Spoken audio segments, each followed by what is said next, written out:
ఇంట్లో పూజ చేసేటప్పుడైనా మీరు మధ్యలో ఎవరితోనైనా మాట్లాడారనుకోండి, పూజాఫలంలో సింహభాగాన్ని మీరు ఎవరితో మాట్లాడారో వారికి ధార పోసేస్తారు, వారికి వెళ్ళిపోతుంది ఆ పూజా ఫలితం. అందుకని పూజ చేసేటప్పుడు మాట్లాడకూడదు.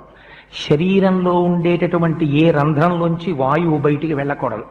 కానీ ఏమంటే అవన్నీ మాకు జరుగుతాయా, మీరు ఏమిటో ఇవన్నీ భయపెడుతున్నారు కానీ మాకు పూజా విధానం చెప్పట్లేదు అని మీరు బెంగపెట్టుకోకండి. అలా పొరపాటున ఇంకా మనకు అంత పెద్ద సంస్కారం, అంత పెద్ద అలవాటు లేదేమోనని ఋషులు ఎక్కడికక్కడ మనకి ప్రాయశ్చిత్తం చెప్పారు. ఒకవేళ పొరపాటున సాధ్యమైనంత వరకు నిగ్రహించుకునే ప్రయత్నం చెయ్యాలి. తెలియక ఒక తుమ్ము వచ్చేసింది అనుకోండి, ఏం చేస్తాం? ఆగుతుంది ఆ తుమ్ము. వచ్చింది, వస్తే యథార్థానికి ఏమిటంటే మీరు లేచి మళ్ళీ వెళ్ళి స్నానం చేసి వచ్చి మళ్ళీ పూజ చేసుకోవాలి. కానీ ఏమంటే అలా స్నానం చేయడానికి పూజ చేయడానికి మళ్ళీ మంత్రపుష్పం దగ్గర మళ్ళీ తుమ్ము, ఇంకెన్ని క్యాజువల్ లీవ్లు ఆఫీస్కి. అందుకని అలా బెంగెట్టుకోక్కర్లేదు. ఒక్కసారి మీరు చేస్తున్నటువంటి పూజ